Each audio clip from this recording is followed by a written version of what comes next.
On the day of the bombing, it was the first of many unsettling days. I transferred from the Hudson County Prosecutor's Office in 2000 to the Bergen County Prosecutor's Office.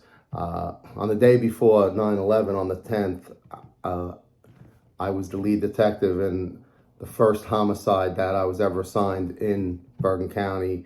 I was an individual named George McHale. He was a gas station attendant, and it was an armed robbery, and he was murdered.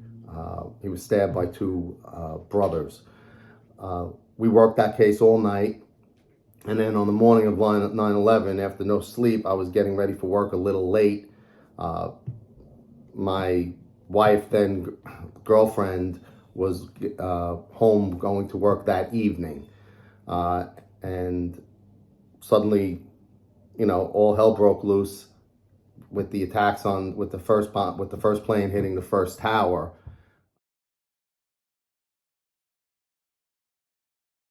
Initially, for a few minutes, the first plane crash, people thought maybe it was an accident. But then as other planes started to not respond, I think, to the towers, I think law enforcement knew that it was going to be, that it was a terrorist attack.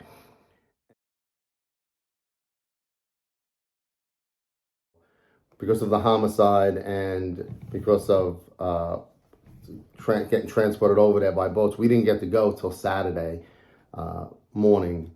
New Jersey State Trooper boat drove us over from Hoboken and dropped us off at Ground Zero. And I have to say, it was the most eerie feeling in my whole entire life. Going to Ground Zero, seeing what they termed the pile, and seeing the firefighters carrying out firefighters and police officers and civilians in body bags. It was a long day. We were there all day until the night when the boats were going back to Hoboken.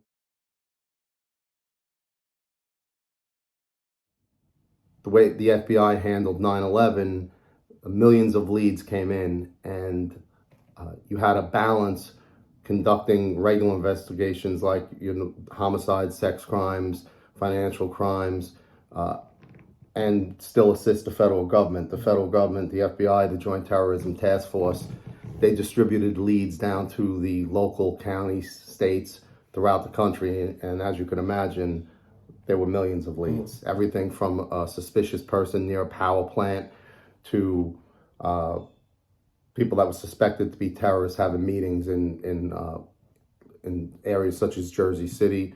I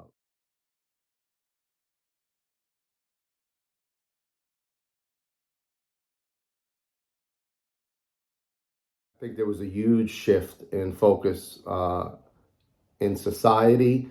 I think people really didn't worry about the trivial things, and people put their differences aside, and the world came together like patriotically, like I said before, a common goal to just catch the people responsible for doing this and protect our nation from the terrorists.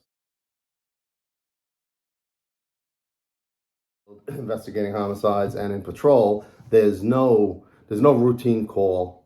There's no you can't fall into the habit of being complacent. So you're always on alert. Things could go bad in a minute, but with this specific attack, it was nothing like we've ever seen, other than maybe Pearl Harbor. But this